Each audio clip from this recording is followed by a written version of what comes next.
इस लाइव में आपका स्वागत है। और आज हमारे साथ बहुत ही खास मेहमान हैं विवेक अग्रवाल जी। इनके बारे में अभी मैं आपको बताऊंगा। सबसे पहले विवेक जी, आपका स्वागत है, नमस्कार। नमस्कार महोदय। जी, तो सबसे पहले मैं दर्शकों को अपने बता दूं कि आज जो बहुत खास बात करने जा रहे हैं, धुरंधर इस समय जो है बॉक्स ऑफिस पर चल रही है, लोग देख रहे हैं, तारीफ कर रहे हैं और इसकी बहुत बातें हो रही है। लेकिन इसमें जिस बात की सबसे ज्यादा चर्चा हो रही है वो ये है कि पाकिस्तान का जो शहर है कराची, उसके अंडरवर्ल्ड के किरदार यहाँ पर हैं और दो तीन किरदार जो है उनकी तो बहुत सुर्खियां बन रही है। रहमान डकैत, मेजर इकबाल, चौधरी असलम। तो विवेक अग्रवाल जी जो है दरअसल एक्सपर्ट हैं। मुंबई का जो अंडरवर्ल्ड क्राइम रहा है उसका उसको जबरदस्त रूप से उन्होंने पिछले 3 साढ़े 3 दशकों में कवर किया है। 40 से ज्यादा किताबें विवेक जी ने लिखी हैं, जिसमें फिक्शन और नॉन फिक्शन दोनों शामिल हैं। और उनकी जो राइटिंग है वो सिनेमा और अंडरवर्ल्ड इन दोनों पर है, अलग अलग भी है और दोनों को कनेक्ट भी करती है। और विवेक जी का अपना यूट्यूब चैनल भी है, विवेक अग्रवाल इसी नाम से। तो आप अगर क्राइम और सिनेमा की जो दुनिया है दोनों को संयुक्त रूप से जानना, देखना, समझना चाहते हैं तो आप विवेक जी के चैनल से भी जुड़ें। तो मैंने यही सोचा कि धुरंधर पर मैं इधर लगातार बातें कर रहा हूं 2 3 दिन से, लेकिन जो पाकिस्तानी कनेक्शन है फिल्म का, पाकिस्तान का जो अंडरवर्ल्ड है, उसको मुझे लगता है कि मुझे और जो हम दर्शक हैं हमारे, उनको विवेक जी जितने बढ़िया से समझा पाएंगे उतना जो है शायद मैं अकेले कोशिश करता तो नहीं होता। तो मैं सोचा कि हम सीधे विवेक जी से ही बात करते हैं।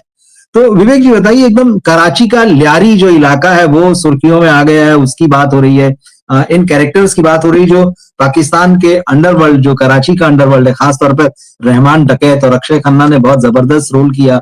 चौधरी असलम जो वहां पुलिस ऑफिसर थे, उनकी बात हो रही है। और मेजर इकबाल, ये तो खैर इलियास कश्मीरी पर आधारित कैरेक्टर है जो आतंकवादी था। इन सब के बारे में हम आपसे जानना चाहेंगे। तो सबसे पहले मैं ये जानना चाहूंगा कि ये लियारी जो है कराची में, ये किस तरह का इलाका है, क्या इसकी हिस्ट्री रही है, क्यों ये इतना गैंगस्टर्स के लिए कुख्यात है और इस कहानी के केंद्र में है? देखिए, अगर लियारी को मैं हिंदुस्तान के किसी शहर के किसी इलाके से तुलना करना मुफीद समझूंगा या समझूंगा कि ये इस जगह जैसा है, तो आप ये मान करके चलिए कि लियारी एक तरह से मुंबई के आपके डोंगरी इलाके की प्रति है या छवि है। ओके। लेकिन इसमें डोंगरी से बहुत ही मुख्तलिफ भी है वो इलाका। वो इसलिए है क्योंकि लियारी जो है वो सिर्फ एक कम्युनिटी का ही हब नहीं है। वो वहाँ मतलब जिसको कहते हैं ना कि एक घेट्टो बन जाना किसी एक जाति जी। विशेष, वर्ण विशेष, धर्म विशेष के लोगों का। तो ये ज़रूर है कि मुस्लिम कम्युनिटी है, लेकिन वहाँ बहुत ही विस्तृत समाज और संप्रदाय के लोग रहते हैं। और ये जो है कहना चाहिए कि कराची का सबसे पुराना इलाका है। जैसे कि डोंगरी मुंबई के सबसे पुराने इलाकों में शुमार होता है, वैसे ही जी। लियारी सबसे पुराने इलाकों में शुमार होता है। और एक तरह से वो वहाँ की जो अंडरवर्ल्ड है, कराची अंडरवर्ल्ड या पाकिस्तान का जो अंडरवर्ल्ड है, उसका केंद्र बिंदु रहा है, वहीं से कराची का अंडरवर्ल्ड पैदा हुआ है। तो जैसे डोंगरी ने हमें मुंबई का अंडरवर्ल्ड दिया, वैसे जी ही इस बिल्कुल। जगह ने हमें पाकिस्तान का अंडरवर्ल्ड दिया है। ये मोटा-मोटी दोनों इलाकों के बीच का जो है ना, एक तरह ओके। से तुलना की जा सकती है या उनकी एक समानता दिखाई जा सकती है। अब मैं लियारी पर आता हूँ। लियारी में न केवल जो वहाँ के स्थानीय बाशिंदे थे वो थे, बल्कि सिंध प्रांत के भी आए हुए बहुत सारे बाशिंदे थे। उसके बाद में जब हिंदुस्तान-पाकिस्तान का विभाजन हुआ, तो भारत के दिल्ली, पंजाब, राजस्थान, हरियाणा, मध्य प्रदेश, उत्तर प्रदेश, बिहार वगैरह के जो मुस्लिम धर्मावलंबी यहाँ से हिंदुस्तान की सरजमी को छोड़ कर के पाकिस्तान चले गए थे, तो उनमें से एक बड़ा हिस्सा कराची में स्थापित हुआ, जिसका एक बड़ा हिस्सा लियारी में गया।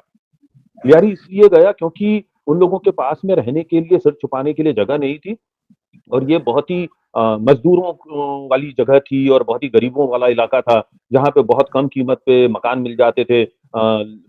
लाइफ़स्टाइल वहाँ की जो है वो बहुत कमज़ोर थी, छोटी थी, धन बहुत ज़्यादा खर्च नहीं होता था। तो जो बेदर, बेघर, उजड़े हुए लोग थे, उनके लिए लियारी जो है वो पनाहगाह बनी थी। और वहाँ पे काफ़ी मिक्स एंड मैच लोगों की कम्युनिटी है। तो इसी जैसे-जैसे अलग-अलग कम्युनिटीज़ आती गई, वैसे-वैसे वहाँ के राजनीतिक प्रभाव और वो सब भी बदलते गए।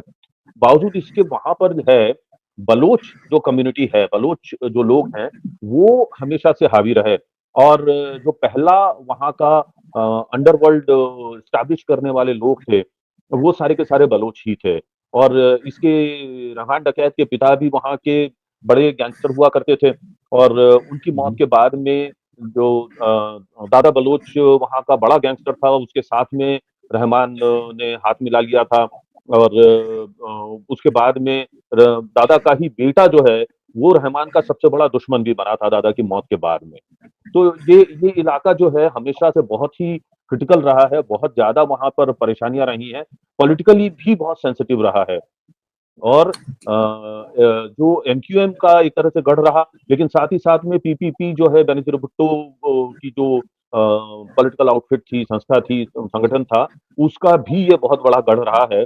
और इलियास कश्मीरी माफ़ कीजिए रहमान डकैत और उसके जो गुट था उसने भी बेनज़ीर भुट्टो को और उसके जो राजनीतिक संगठन है, दल है, उसको बहुत हद तक मदद भी की थी सारा कामकाज करने में और पॉलिटिकली सपोर्ट देने में। आपको ये भी बता दूँ कि बेनज़ीर भुट्टो के हत्या की जो कोशिश हुई थी जब वो देश निकाला छो से वापस लौटी थीं और उसके बाद एक ट्रक पे वो जी, रैली कर रही थीं, तो किसी ने वहाँ पर ब्लास्ट किया था मतलब एक सुसाइड बॉम्बर ने। लेकिन जी, उसमें कुछ 10-11 लोग मारे गए थे परंतु बेनज़ीर भुट्टो को कुछ नहीं हुआ था क्योंकि वो काफ़ी हाइट पे थीं, उनको बस थोड़ा-सा कुछ खरोंचे-वरोंचे ही आई थीं। रहमान डकैत उस वक़्त उनकी सुरक्षा में था, रहमान डकैत ने उनको अपनी कार में बैठाया और सुरक्षित उस इलाके से बाहर निकाला था। और इस चीज़ से जो है वो बेनज़ीर भुट्टो बहुत प्रभावित हुई थी और उनके संगठन ने रहमान को जो है अपने यहाँ पर काफ़ी ऊँचा स्थान भी दिया था। जी। ये रहमान डकैत का जो है जिक्र जो है इधर खूब हो रहा है और आपने भी जब लियारी की बात की तो रहमान डकैत जो है एक प्रोमिनेंट फिगर के रूप में स्टैब्लिश होता है और फिल्म में भी हम देखते हैं अक्षय खन्ना जो इस रोल में है और इस फिल्म का एक डायलॉग जो अक्षय के मुंह से कहलवाया गया है कि रहमान डकैत की दी हुई मौत जो है बड़ी कसाई नुमा होती है। काफी दिनों बाद किसी फिल्म का डायलॉग इस तरह से लोगों की जुबान पर चढ़ा है। ये रहमान डकैत क्या था, मतलब इसका बड़ा चर्चा है इस समय। तो इस व्यक्ति की क्या कहानी है, मतलब इसके इतने कसाई नुमा होने की, इतने खूंखार होने की और इसके पॉलिटिकल कनेक्शंस भी। देखिए रहमान डकैत का जो पूरा का पूरा सिलसिला है वो बहुत ही कमाल का है। इसके बारे में तकरीबन मुझे अगर ठीक-ठीक याद है तो जी, 2009 में मैंने एक खबर की थी मार्च महीने के में तीसरे सप्ताह में जहाँ तक कि नूरा कासकर जो कि दाऊद इब्राहिम का छोटा भाई था, उसकी हत्या में हम्म, रहमान डकैत का हाथ है। अब ये अलग सिलसिला है कि रहमान डकैत को लेकर के जो है वो बहुत अलग-अलग तरह की बातें हैं, अलग-अलग तरह की चीज़ें कही जाती हैं और बहुत सारी बातें कही जाती हैं। तो जो ये दाऊद का भाई था नूरुल हक जो जो कि नूरा कासकर के नाम से जाना जाता था, नूरा बोलते थे, नूर कासकर बोला जाता था। और अगर जी, आपको ध्यान होगा तो कुछ अर्सा पहले एक 2 फ़िल्मों के अंदर जो है गीतकार के रूप में एक नूर कासकर का नाम आया था। ये नूर कासकर असल जी, में हमारे अंडरवर्ल्ड डॉन दाऊद इब्राहिम का भाई ही था। उसे गीत लिखने का, शायरी लिखने का बड़ा शौक था। तो नूर कासकर के बारे में अचानक से एक दिन जो है मुझे अच्छी तरह याद है कि शायद वो दिन 31 मार्च 2009 था। तो 31 मार्च को ये खबर आती है कि नूर कासकर की हार्ट अटैक से मौत हो गई है। लेकिन जब डी कंपनी के लोगों से इस बारे में जानकारी निकालने की कोशिश की गई तो पता चलता है कि नहीं उसकी किडनी फेलियर से मौत हुई है। परंतु अगले 2-3 दिनों में भारतीय खुफिया एजेंसियों के ज़रिए छन-छन करके ये खबर आने लगी कि नूर कासकर की नैसर्गिक कारणों से या बीमारी से मौत नहीं हुई है बल्कि उसका अपहरण हुआ है और अपहरण करने के बाद में अपहर्ता ने ही उसकी हत्या की है। तकरीबन हफ्ता ओके, बीतते-बीतते ये खबर जो है एजेंसियों की तरफ से और बेहतर तरीके से आने लग गई और ये पता चला कि नूर कासकर का जो है अपहरण रहमान डकैत ने किया। रहमान डकैत ने ये अपहरण क्यों किया इसके पीछे 3 अलग-अलग कहानियाँ कही जाती हैं। पहली तो ये कि दाऊद इब्राहिम को भारतीय खुफिया एजेंसी एक संदेश देना चाहती थी कि तुम चाहे खुद को वहाँ पर सेफ मानो, लेकिन तुम हो नहीं। तो रहमान डकैत को सुपारी दी गई और उसके ज़रिए जो है नूरा को टॉर्चर करवा करके उसकी हत्या करवा दी और उसके ज़रिए जो है ये संदेश इन्होंने पहुँचाया। दूसरी एक कहानी ये है कि रहमान डकैत जो है वो अपना उस इलाके में अपना जो वर्चस्व है उसको दाऊद इब्राहिम के कारण खतरे में मानता था और इसी कारण से उसने दाऊद को ये संदेश देना चाहा कि तुम जो है मेरे इलाके में रहते हो और मुझसे बड़ा डॉन इस कराची में नहीं है। भले ही तुम्हें आईएसआई का सपोर्ट हो, पाकिस्तान की सेना का सपोर्ट हो, तुमको यहाँ के जो बड़े तमाम लीडरान हैं उनका सपोर्ट हो, लेकिन रहोगे तो तुम हमारे लिए मुहाजिर और रहोगे तो तुम हमारे लिए दूसरे नंबर या 5वें नंबर के पायदान के गैंगस्टर, बाहरी गैंगस्टर रहोगे। तीसरी एक जो कहानी आती है वो बड़ी ही दिलचस्प है और बहुत बहुत ही दहला देने वाली कहानी है।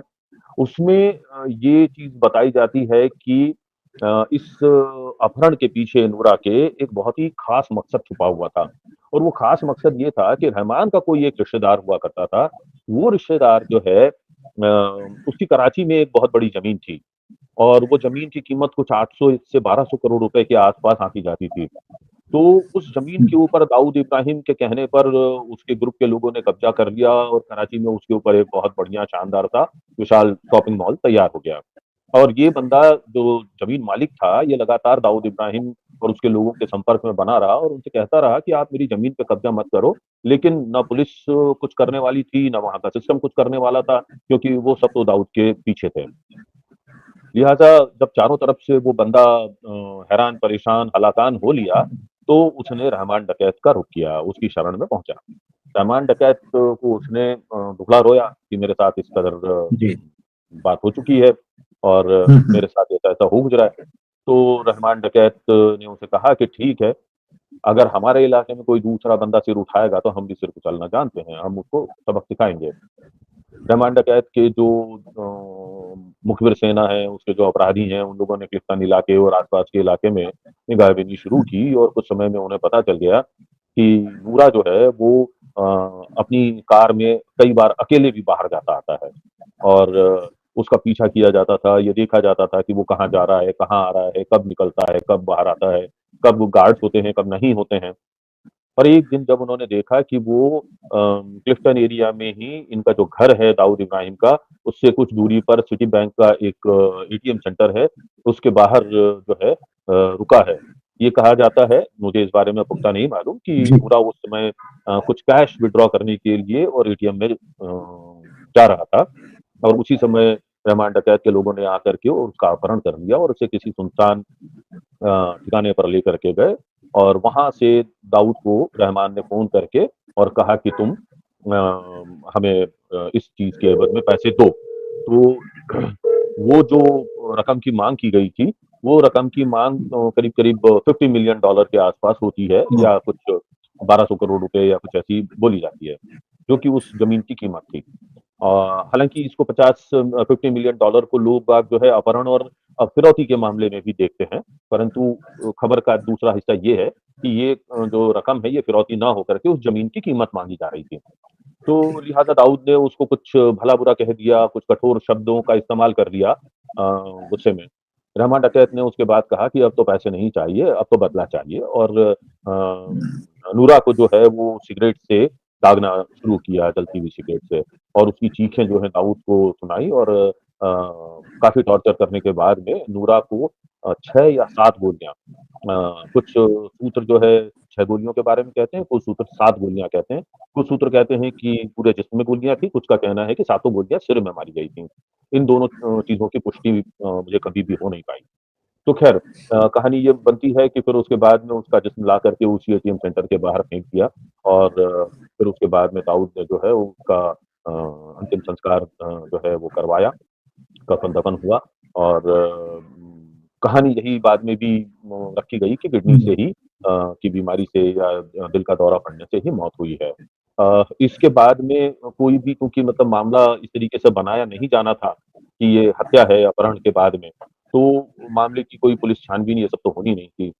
लेकिन दाऊद का जिस तरह का व्यवहार है, जो उसके काम करने के तौर-तरीके हैं, वो खामोश तो बैठने वालों में से है नहीं। तो हुँ। ये एक चीज़ कही जाती है कि रहमान डकैत का जो 2012 में एनकाउंटर हुआ था और जिस तरह से उसको घेर करके और मारा गया था, तो उसके पीछे शायद एक संभावित कारण दाऊद इब्राहिम का रिवेंज या बदला भी हो सकता है। ये बात अलग है कि रहमान डकैत से खुद बेनज़ीर भुट्टो का जो संगठन है, राजनीतिक संगठन, वो भी पूरी जी, तरह से हलाकान हो चुका था और उसका जो गिरोह था, उसकी जो गुंडागर्दी थी, वो बेतहाशा बढ़ चुकी थी। इसके कारण भी उसका जो है हत्या करने की पूरी सॉरी उसको मुठभेड़ में मार गिराने के लिए कोशिश की गई थी। अब ये बता दूँ कि रहमान जी। जो है, वो कौन था, क्या था, उसने कैसे मतलब ये जुर्म की दुनिया में, जराइम की दुनिया में जी, वो कैसे गया? दरअसल जो है रहमान डकैत बहुत छोटी उम्र से अपने पिता को ही जुर्म की दुनिया में बादशाहत करते हुए देख रहा था। उसके जो पिता थे, वो हाजी दाद मोहम्मद उर्फ दादल भाई कहलाते थे। तो हुँ, दादल भाई जो हैं, उनके आस-पास का पूरा जो एनवायरनमेंट था, वो तो सारा का सारा क्रिमिनैलिटी से भरा हुआ था। तो रहमान डकैत के कच्चे मन पे शुरू से ही वो सारी चीज़ें आनी शुरू हो गई थी और एक ऐसा वक़्त आया कि 13 साल की छोटी-सी उम्र में ही रहमान ने अपने ही इलाके के किसी बंदे को चाकू मार दिया था। और ये चाकू मारना जो है, रहमान डकैत का कह लीजिए कि किंडरगार्टन जो है उसको पार कर लेना हुआ।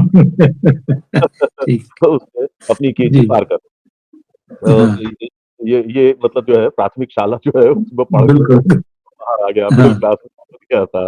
हुँ, तो यहाँ से उसका सिलसिला शुरू हुआ और उसने 20 साल की उम्र में अपनी जो है पहली गोली चला कर के हत्या की।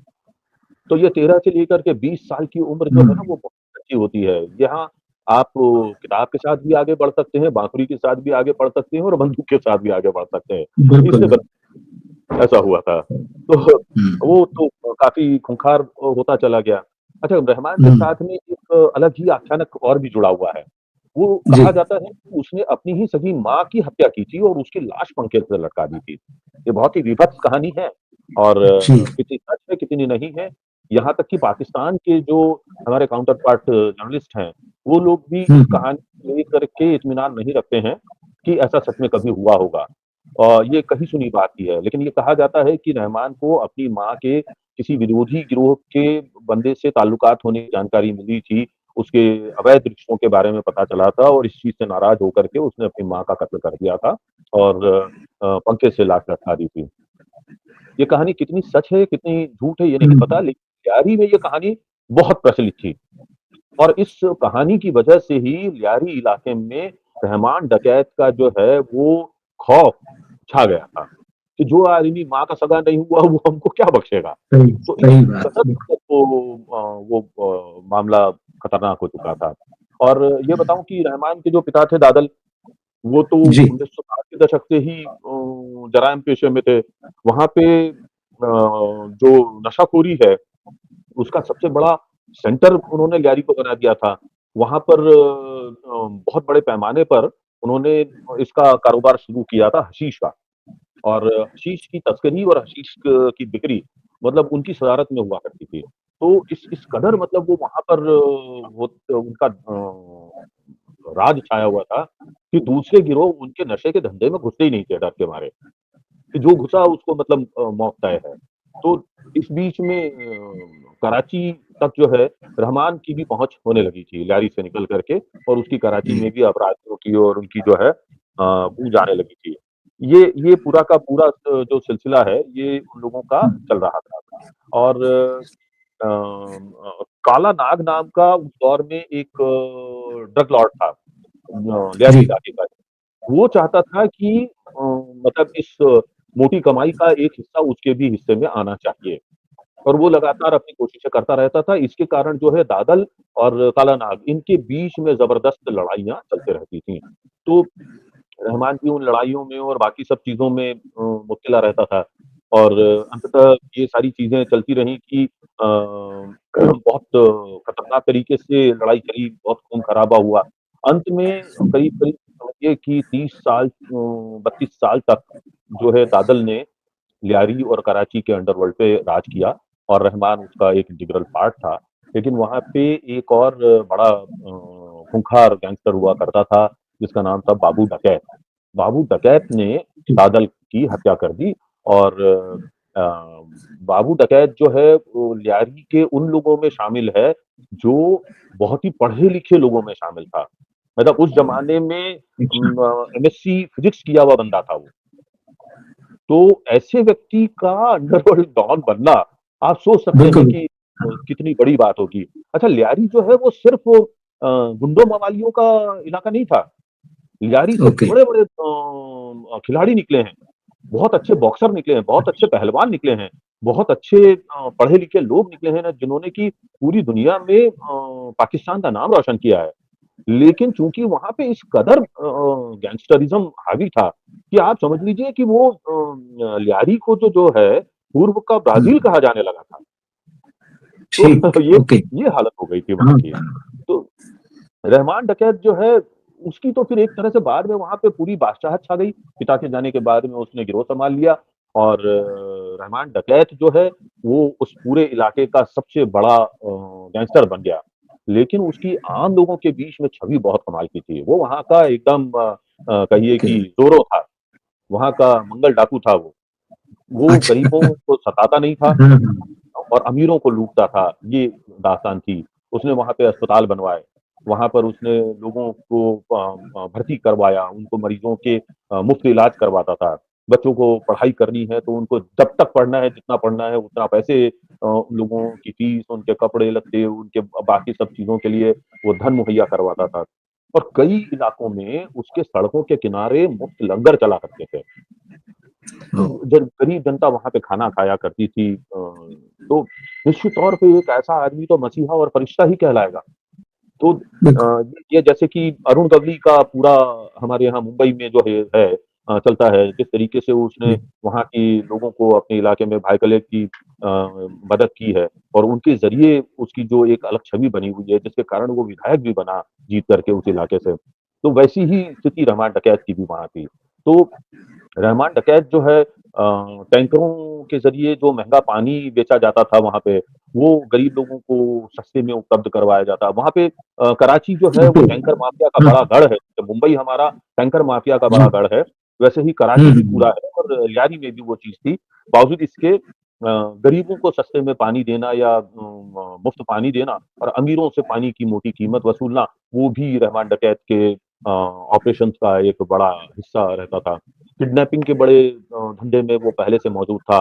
करोड़ों रुपए उसने जो है अपहरण और फिरौती के ज़रिए कमाए। तो उसका तो मतलब ये आलम थी कि अगर उसको साथ में किसी की दुश्मनी है, तो उसकी मौत तय है। 2 गुंडे थे, उनका नाम मैं थोड़ा-सा स्लिप कर रहा हूँ। उन दोनों जी। गुंडों को साथ में रहमान की बड़ी खतरनाक दुश्मनी चल पड़ी थी। तो रहमान डकैत ने एक वक़्त ऐसा आया कि उन दोनों का न केवल मर्डर किया, बल्कि उन दोनों की लाशों को पूरे शहर में जुलूस की तरह घुमाया और उसके बाद में उन दोनों की लाशें जलाई, उनकी राखें जो हैं वो उठा कर के नालियों में बहाई और इस तरीके से उसने 2 बड़े काम किए। एक तो ये कि सारे इलाके में दहशत पैदा कर दी कि मैं अगर लोगों को मारता हूँ, तो मैं उनको जो है जैसे इस्लाम में कहा जाता है ना कि किसी भी व्यक्ति हुँ, को जब मर जाता है, उसकी मौत होती है, तो उसको दफ़न किया जाता है, उसकी शव जलाया नहीं जाता। अगर वो कर दिया, तो उसको जन्नत या दोज़ख कुछ भी नसीब नहीं ठीक। होगा। वो हुँ, दोज़ख में ही जाएगा। उसको जलाया नहीं जाना चाहिए। तो वो ये है कि मैंने तो सालों को दोज़ख पहुँचा दिया। एक बड़ा खौफ जो है, हुँ, धर्म और सही। जनता के बीच में भी उसने भर दिया था। हुँ, तो इस तरह का था वो रहमान डकैत। ओके। अचानक एकदम फ़िल्म ने रहमान डकैत को बिल्कुल सुर्खियों में ला दिया है और अक्षय खन्ना ने जितने बहुत कन्विंसिंग ढंग से इस रोल को प्ले किया है, उसमें लोगों को एकदम मज़ा आ गया है।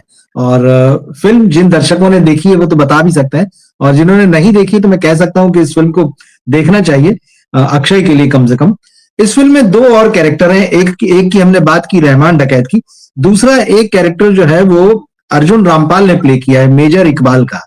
आतंकवादी था और ये भी रियल लाइफ इंस्पायर्ड कैरेक्टर है और ये तो खैर मारा गया बाद में लेकिन इसको बहुत खूंखार माना जाता रहा है और फिल्म में भी इसको जिस तरह से एक इंडियन जासूस को टॉर्चर करते हुए दिखाया वो बड़ा रोंगटे खड़े कर देने वाला है।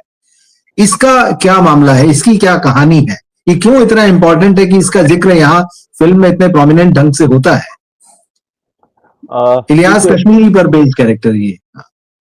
इसमें मैं बताता हूँ रवि जी, आपको कि 2 अलग-अलग धाराएँ हैं या 2 अलग-अलग विचार या मत हैं। एक कहता है कि मेजर इकबाल जो है वो इलियास कश्मीरी था। एक ये जी। कहता है कि मेजर इलियास आईएसआई के ही किसी दूसरे मेजर का छद्म नाम था। अच्छा, हाँ, दो बिल्कुल ठीक है। 2008 के बम धमाकों में, 2010 के बम धमाकों में इस मेजर इकबाल का नाम बहुत ही मेजरली आता है, जो बिल्कुल, हिंदुस्तान में हुए हैं, मुंबई में हुए हैं। और हाँ, ये जो मेजर इकबाल है वो जहाँ तक मेरी जानकारी है कि आईएसआई के ही किसी दूसरे मेजर ने अपना नाम जो है छद्मनाम गढ़ा है और जब 2008 के बमकांड हुए थे, उस समय में हुँ, पाकिस्तान की सरकार ने, पाकिस्तानी सेना ने और आईएसआई ने सबने मिल कर के इस बात का बेतहाशा खंडन किया था कि मेजर इकबाल नाम का हमारी यहाँ पर सेना में, आईएसआई में कोई मेजर है ही नहीं। बिल्कुल। पहली चीज़ तो ये कि इकबाल नाम इतना कॉमन नाम है इस्लामिक दुनिया का, कि ऐसा हो ही नहीं सकता कि इतनी बड़ी सेना में 2.5-3 लाख, 4 लाख की सेना में जी, मेजर कोई इकबाल ना हो। दूसरी हाँ, चीज़ अगर उनको डिनाई करना है तो वो करेंगे ही, क्योंकि अपने ऊपर कौन दामन पे दाग लगने देना चाहता है। तीसरी बात सही ये है कि मेजर इकबाल जो है, वो किसी न किसी दूसरे मेजर का छद्म नाम होगा या किसी जूनियर कैडर का भी हो सकता है, किसी है। लेफ्टिनेंट का भी हो सकता है, कैप्टन का भी हो सकता है। और ये चीज़ जो है आईएसआई जब भी एंटी इंडिया ऑपरेशंस करती है, तो ये बहुत बड़े पैमाने पे ये काम करती है, वो ये सबको पता है। तो लिहाज़ा ये 2 अलग-अलग चीज़ें हैं। जहाँ तक आपने इसकी बात कही इलियास इलियास कश्मीरी की, कश्मीरी। जी, इलियास कश्मीरी भी उस किस्म का व्यक्ति है जो ये एक छद्म आवरण हो सकता है, इनकार नहीं हुँ, किया जा सकता। तो मैं लेकिन इस चीज़ को मानने में थोड़ा-सा हिचक रखता हूँ कि इलियास कश्मीरी जो है, वो मेजर इकबाल होगा। इकबाल से। हुँ, ये इलियास कश्मीरी लेकिन जो है बेहद खतरनाक आतंकवादी रहा है और उसने जब-जब हिंदुस्तान पर हमले किए हैं, उसके बाद में वो हमेशा से जश्न मनाता रहा है। हमारा यहाँ के एक सैनिक का सिर काट करके उसकी टीम जो है वो ले गई थी पाकिस्तान के अंदरूनी इलाके में और कहा जाता है कि उसने वो जो सिर है, वो ले जा कर के और मुशर्रफ को भेंट किया था और मेजर इलियासी इस बात के लिए बहुत बदनाम है कि वो अपने दुश्मनों का जब भी सिर काटता है, तो उससे फुटबॉल फेंकता है और उसी ने हिंदुस्तान में बहुत खून-खराबा रक्तपात किया है। जब उससे एक बार कुछ सहाफ़ियों ने, कुछ पत्रकारों ने ये पूछा कि अगरचे आपको पाक ऑक्यूपाइड कश्मीर जो है, वो पूरा मिल जाए तो क्या आप अपना आउटफिट बंद कर देंगे? तो उसने कहा कि नहीं, हम तो पूरा पाकिस्तान लेंगे। सॉरी माफ़ कीजिए, हम तो पूरा कश्मीर लेंगे। हुँ, तो बोली चलिए पूरा कश्मीर भी आपको मिल गया तो बंद कर देंगे। उसने कहा कि नहीं, उसके बाद में हम हिंदुस्तान के 2 और इलाके हैं वो भी लेंगे, हैदराबाद या कोई 2 जगह उसने कही। हुँ, हुँ, तो बोले फिर तो आपकी मिशन खत्म हो जाएगा। उसने कहा नहीं, इसके बावजूद दुनिया के हर उस इलाके में जहाँ मुसलमानों पे अत्याचार हो रहे हैं, हमारा मिशन जारी रहेगा। तो उसका कहना ये था हाँ, कि भैया मैं हाँ, बाज नहीं आने वाला, मैं मेरा काम करते रहूँगा, अब तुम जो चाहे सोच लो। तो यानी उसके मिशन जो हैं, वो मिशन हुँ, कहना जो है वो गलत होगा, जो उसकी नापाक इरादे हैं, वो कहना मुफ़ीद होगा यहाँ पर। बिल्कुल। तो उनको लेकर के वो बहुत पुख्ता है कि भैया मैं तो ये करने वाला हूँ और ये करूँगा।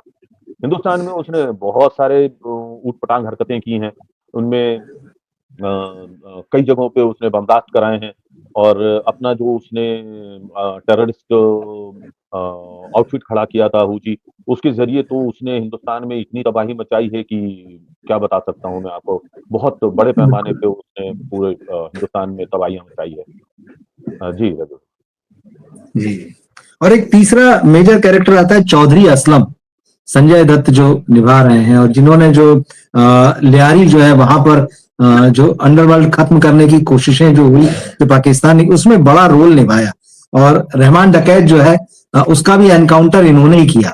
तो हुँ, इनको एक इम्पॉर्टेंट कैरेक्टर के रूप में फिल्म एस्टेब्लिश करती है और चौधरी असलम के कुछ वीडियो यूट्यूब पर भी हैं जिसमें उनके इंटरव्यू हैं या जिस तरह से वो लियारी में जो अभियान उन्होंने छेड़ा वहां की तस्वीरें हैं। तो एक बड़ी हैंडसम सी पर्सनैलिटी है। लेकिन ये फिल्म जो है संजय दत्त के रूप में उनको थोड़ा कॉमिक भी दिखाती है। और इनकी चौधरी असलम की वाइफ का एक इंटरव्यू भी यूट्यूब पर है। वो ये कह रही हैं कि मतलब जितना रहमान डकैत को जितना बड़ा बना के दिखाया जा रहा है वो उतना बड़ा नहीं है। वो तो बोले, उनका कहना है कि वो तो चौधरी असलम की आंख के बाल बराबर उसका अस्तित्व था। तो चौधरी असलम किस लिए फेमस रहे हैं और क्या उनका इंपॉर्टेंस है इस फिल्म के हिसाब से देखें तो भी, और जो लियारी का जो इलाका है वहां भी? देखिए चौधरी असलम जो हैं उनको ये मान लीजिए कि हिंदुस्तान के या मुंबई के जो आपके टॉप एनकाउंटर स्पेशलिस्ट हैं, उनकी श्रेणी में जी। आप उनको रख सकते हैं। बहुत ही दिलेर, बहुत जांबाज, बहुत ही मेहनती किस्म के से वो पुलिस ऑफिसर रहे हैं। और 80 के दशक में वो जो है बतौर एटीएस कराची पुलिस जो है उन्होंने जॉइन किया था और काफ़ी उन्होंने जो है अंडरवर्ल्ड के लोगों का खात्मा किया था। जब ऑपरेशन लियारी हुआ तो उसकी कमान जो है वो जिन लोगों के हाथों में थी वो लगातार असफल होते रहे थे। एक ऑपरेशन लियारी के नाम से बड़ा ऑपरेशन चला है लियारी को इनसे टेररिस्ट से और गैंगस्टरिज्म से मुक्त करवाने के लिए। मतलब इस तरह से मतलब वो लड़ाई चली थी ऑपरेशन लियारी की कि एक तरफ जो है पुलिस के कई दस्ते लगातार लड़ाई लड़ रहे हैं और सामने से जो गैंगस्टर्स और टेररिस्ट हैं, वो न केवल अपनी AK-47, 56 बल्कि LMG, MMG से फायर कर रहे हैं और उनके पास में आरपीजी भी थे, जो प्रोपेल्ड रॉकेट। रॉकेट लॉन्चर होते जी। हैं, वो सब जी उनके जी। पास में थे और उन वो दाग-दाग करके उन लोगों ने पुलिस को रोके रखा था। तो ये सारी चीज़ें जो थी बड़ी घमासान मचा था और कई दिनों की मेहनत के बाद में जो है पुलिस अंदर दाखिल हो पाई थी और इन लोगों का दबाने में कामयाब हुई थी। लेकिन जो लियारी का ऑपरेशन था वो सन 13 और 14 का था। लेकिन अच्छा। 2012 में ही इन्होंने जो है हाँ, इसको मार गिराया था रहमान डकैत को। रहमान डकैत को चौधरी असलम ने। और जी चौधरी असलम के बारे में एक बात बताना चाहूँगा कि चौधरी जी। असलम खुद संजय दत्त के बड़े फैन थे। उन्होंने संजय अच्छा। दत्त ओके। हाँ, संजय दत्त की एक फ़िल्म देखी थी और वो फ़िल्म देखने के बाद में वो उसके उनके मुरीद हो गए थे। और अगरचे आप थोड़ा-सा इनकी पत्नी के पिछले दिनों जो आए हुए बयान हैं, इस फ़िल्म के आने के हाँ। बाद में, अगर वो आप कहीं देखें पढ़ें तो उसमें भी आपको ये बात की पुष्टि मिलेगी, उनकी पत्नी ये बात कह रही हैं। और वो खलनायक फिल्म का जिक्र किया उन्होंने। अच्छा, और हाँ। वो इस बात को लेकर के भी अफ़सोस ज़ाहिर कर रही हैं कि उन्हें हम्म। लगा था कि संजय दत्त जो है बड़े अच्छे दिल के इंसान हैं और वो उनके पति जो हैं चौधरी असलम, उनके किरदार के साथ में न्याय करेंगे। लेकिन मुझे बड़ा दुःख हुआ ये देख कर के कि उन्होंने उस किरदार को बहुत ही मज़ाकिया ढंग से पेश किया और बहुत खराब तरीके से पेश किया।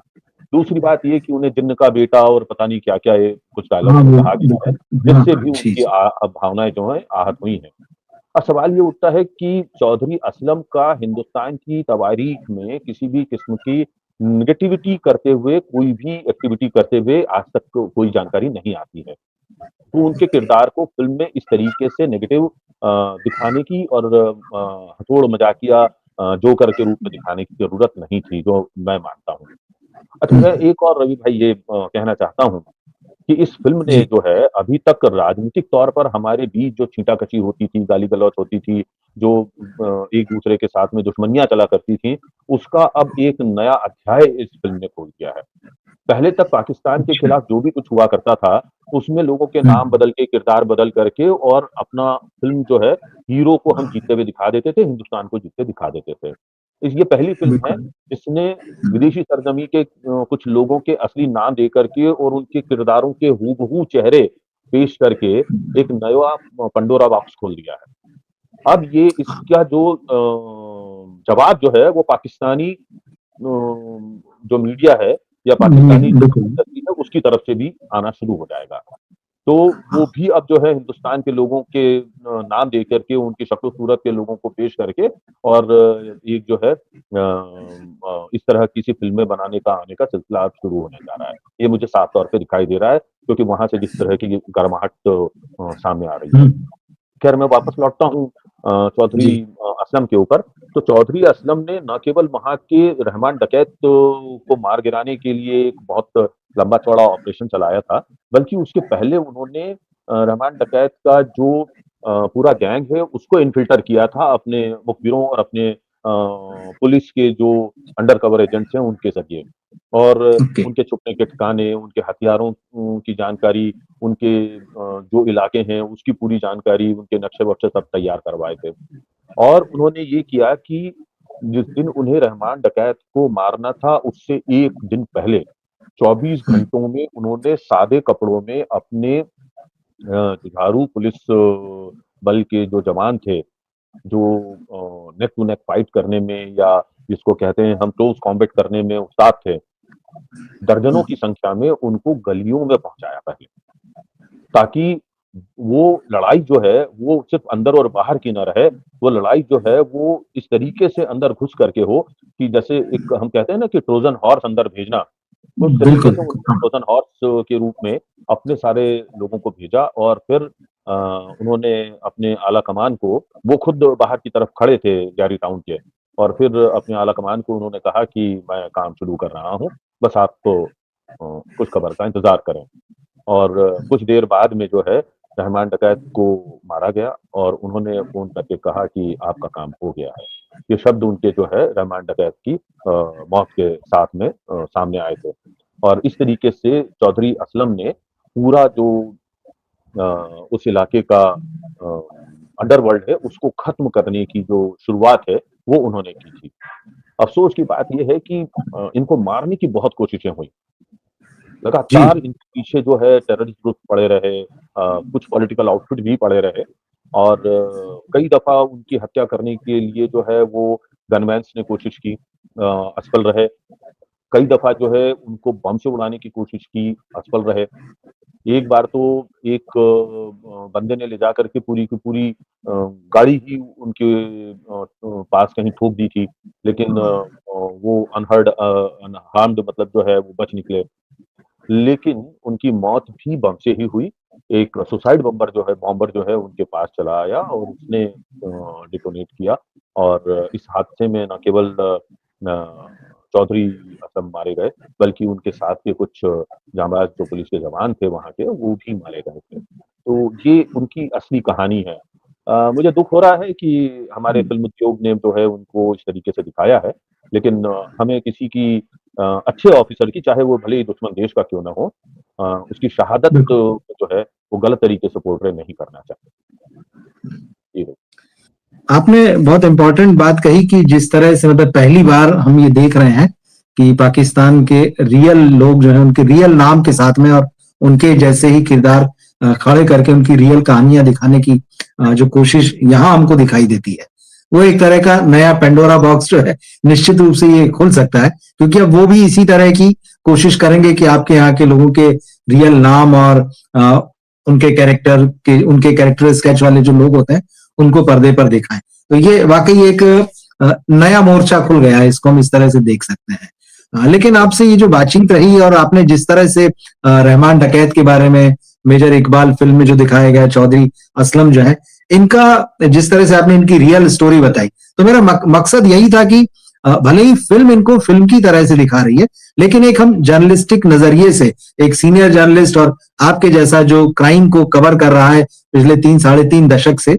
आपसे समझने की कोशिश करें तो मुझे लगता है कि दर्शकों के सामने बहुत सारी बातें जो है फिल्मी कैरेक्टर्स रियल कैसे थे या उनकी रियल कहानियां क्या है वो आपसे हमको समझने का मौका मिला और बहुत अच्छा लगा और मैं दर्शकों से एक बार फिर जो बाद में जुड़े हैं उन्हें बता दूं कि विवेक अग्रवाल जी जो है वो सीनियर जर्नलिस्ट हैं मुंबई में रहते हैं और मुंबई का जो क्राइम है मुंबई का जो अंडरवर्ल्ड है उसको उन्होंने उसकी शुरुआती दिनों से ही लगभग कवर किया 40 से ज्यादा किताबें लिख चुके हैं जो कि मुंबई अंडरवर्ल्ड पर है या फिर सिनेमा की दुनिया और दोनों के कनेक्शंस पर भी है तो विवेक जी की किताबें जो है वो आपको अमेजन पर और दूसरे ऑनलाइन प्लेटफॉर्म्स पर भी मिलेगी और साथ ही विवेक जी का अपना यूट्यूब चैनल है विवेक अग्रवाल नाम से ही तो आप जरूर वहां पर भी जुड़ें जिससे कि आपको बहुत इंटरेस्टिंग और रोचक जो है वो नई नई जानकारियां क्राइम वर्ल्ड से जुड़ी हुई है क्राइम की दुनिया से या इवन जो पुलिस ऑफिसर्स हैं उनसे भी आपने बहुत अच्छी बातें की है और सिनेमा की दुनिया की भी बातें हैं तो आपको वो